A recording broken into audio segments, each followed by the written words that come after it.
A igreja testemunha a presença do Deus conosco.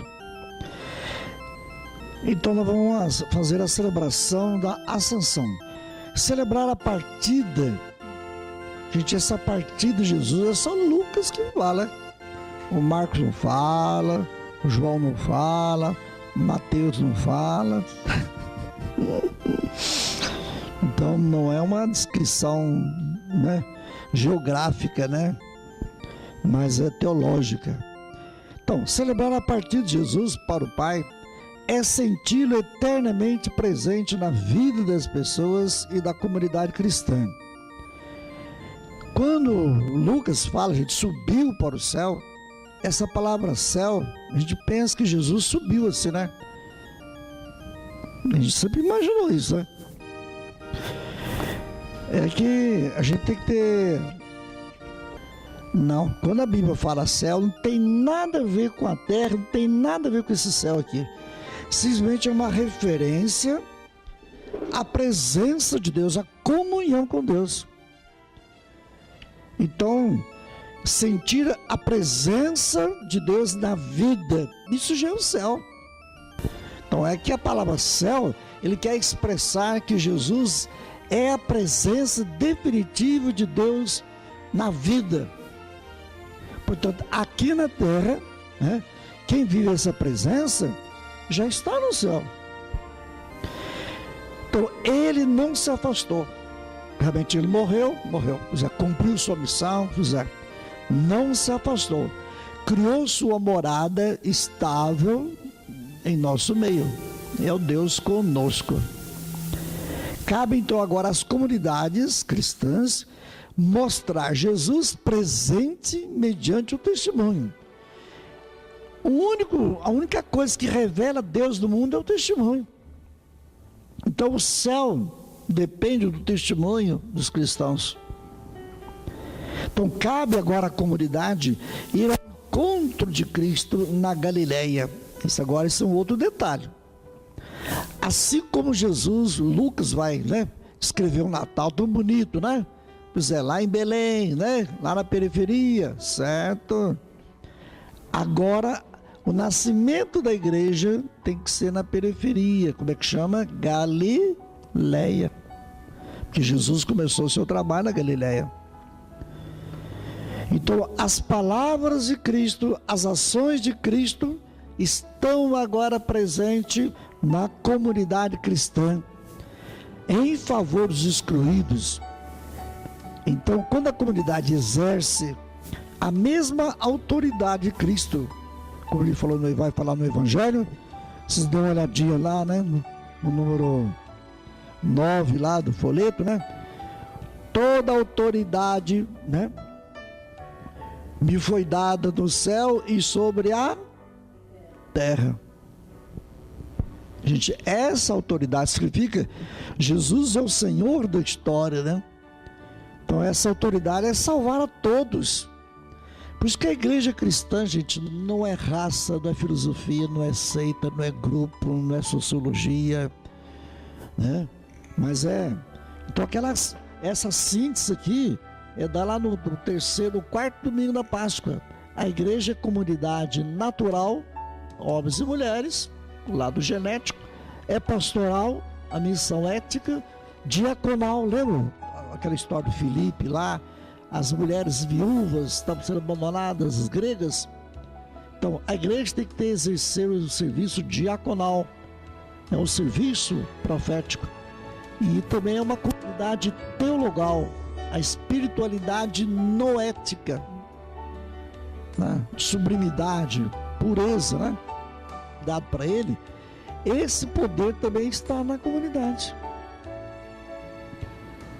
Não é o Papa que tem autoridade centralizada só nele ou num qualquer santo, não, na comunidade. Por isso que a comunidade apostólica é que revela a presença de Cristo no meio de nós. Então ele está presente no meio de nós, em nossas comunidades. Isso que vai ser glória de Deus. A glória de Deus é estar conosco. Lembra quando Isaías falava, esse menino, lembra? vai ser maior que um Salomão, né? Conselheiro admirável, maior que um rei Davi, Deus forte, né? Príncipe da paz. Ele é Emanuel, Deus conosco. Então a glória de Deus é ser reconhecido e ser manifestado no mundo através desse grupo que continua o trabalho do seu Filho Jesus. Então a leitura da semana passada, lembra? São Pedro falou: procure dar razão, né, da sua esperança, santificai-vos em Cristo, né, os seus corações. É a prática, a palavra é a prática de Cristo. Agora os atos, as palavras e os atos da comunidade. Então a comunidade, né, é o prolongamento da prática de Cristo. Então Lucas escreveu a prática de Jesus, agora os atos é a prática cristã. O número 2 lá, então foi ele, né, que teve o aval do Pai, certo? Confirmou a infusão do Espírito Santo, preparamos aí, que vai levar a comunidade à identificação com a prática de Jesus. 40 dias, 40 anos, etc. Todo um processo, né, catequético, né? Quando ele fala aí, né, o fato aí, o céu, etc., não é uma realidade cronológica, né, 40 dias, mas é uma realidade teológica catequética. A prática cristã nasce da experiência do Cristo ressuscitado. Sublinha essa frase aí. Por isso que Lucas, né, vai falar que vai visualizar nesse contexto a intimidade com Cristo, é que nasce o testemunho cristão. Então a missão evangelizadora de Cristo perpetua-se no grupo, na comunidade, tem intimidade com Ele. Gente, intimidade não é exterioridade, ser batizado, de comungar, casar na igreja, rezar, não é nada disso, é muito mais, né? Lembra do Evangelho essa semana? Quem permanece em mim, permanece no meu Pai. Quem me ama, ama meu Pai, amado meu Pai. Então aquele que observa os mandamentos, lembra? Isso aí já é do ano passado. Quem guarda os mandamentos e põe em prática, é esse que me ama.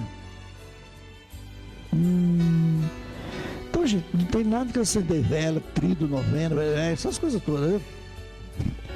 Quando eu dou indireto assim, vocês perceberem que a gente faz muita coisa exterior, mas sem sentido, né?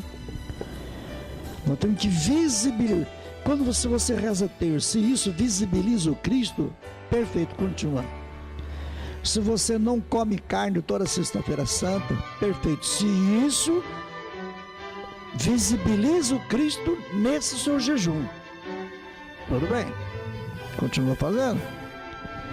Mas se isso é grandeza sua, você vai cobrar de Deus porque não come carne, aí você vai cobrar saúde, vai cobrar milhão de coisas. A gente está fazendo as coisas tudo errado. Agora, se Cristo é visibilizado pela sua participação na comunidade, continue. Está vendo aonde tem que chegar? Não é o que eu faço que é o mais importante, né? Então veja lá, então essa intimidade, essa comunhão, por isso que a palavra missa, gente, lembre sempre, a palavra missa vem lá do Êxodo, né? O povo fazia uma celebração da libertação do Egito. Cristo vai pegar a mesma intuição e vai falar que esse pão e esse vinho não é mais pão, matéria, vai simbolizar, vai transfigurar, vai transsignificar, vai transcender uma outra realidade. Então Jesus pega aquela ceia tão comum de libertação e vai jogar numa outra dimensão. O pão vai ser meu corpo, o vinho vai ser meu sangue. Jesus vai dar duas respostas, né? Primeira coisa, o reino de Deus não depende de uma data histórica, portanto não cabe ao homem e à mulher definir isso aí, né? E segundo, né, A comunidade cristã, pela força do Espírito, deve testemunhar. É tempo de ter a força do Espírito. A palavra grega, né? Dinamis. Vira a força. Então, não depende dos homens a data e a história, porque o reino de Deus não tem data, né? O projeto de Deus não pode ficar dependendo de data. E por que a gente reza no 7º dia? É data. Por que batiza criança antes de 2, 3 meses? Porque é data, porque é novinha, é como data, né? Sei. A gente tá falando, tá voltando aquela ligação profunda com Cristo para o Pai, né? Às vezes nós queremos manipular Deus, gente. Essa palavra manipulação, né? Controlar Deus, segundo o mandamento. Não podemos. Então o projeto de Deus não depende, veja a última frase no 3 lá. O projeto de Deus não depende de teorias, mas do testemunho que atualize o que Jesus fez e disse. Então, tudo que Jesus fez, tudo que Jesus disse, a comunidade deve fazer e dizer. Aí vocês olham para o nosso cristianismo, as pessoas aí estão falando que Jesus falou? Não. Estão fazendo o que Jesus fez? Não. Então não é cristão, filho. Não é a devoção à Nossa Senhora que prova que você é católico.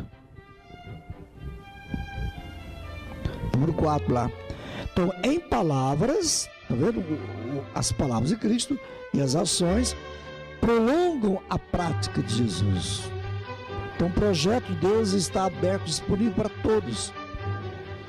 E quando ele fala do arrebatamento, né, da elevação, né, nas nuvens, por isso que tem, né, quando tem aqui a bênção do incenso, né, aquela fumacinha, né, para simbolizar, gente, que nós precisamos nos elevar, nós precisamos subir. Na missa fala, corações ao alto. Isso que é o céu. Elevar, né, o coração, a mente, a sua razão. Então não fica preso. Eu estou rezando para meu filho estar na faculdade. Meu filho, eleva isso é porcaria.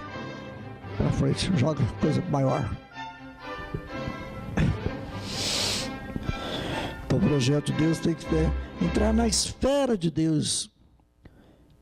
Então Jesus subiu. O que significa? Ele está na esfera de Deus. Portanto, é invisível para nós agora. Mas Ele está conosco? Está. É invisível, é invisível. Mas Ele está em Deus? Está em Deus. É isso que significa o céu aí, né? Agora, quando os apóstolos viram Jesus subindo, é o modo de explicar geografia, né? Os apóstolos também começaram a olhar para cima, né? O que significa, gente? Quanta gente é católica que quer a igreja nas nuvens, que quer olhar o alto, quer olhar, né, só a liturgia, coisa chique, bonita, o coral, não sei o quê, a roupa do ministro, do padre, o anel do bispo, o incenso, é aquela igreja. Meu filho, Jesus não está ali no miraculoso. Vai para Galileia. Você está olhar a realidade, a inserção na história. Por isso que Jesus é o caminho, gente, da encarnação. Nunca esqueça isso.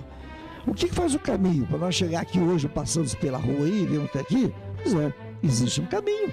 Então o caminho do Evangelho, qual que é? A encarnação. Não tem outro lugar para passar, para acontecer o Evangelho. O único lugar é a encarnação. O que é a verdade? É o projeto de Deus. O que é a vida? É o reino de Deus, a vida e liberdade. É o reino.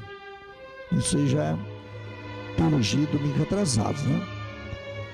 Então, homens da Galileia, comprometidos com o testemunho de Jesus. Isso que é a igreja, irmão.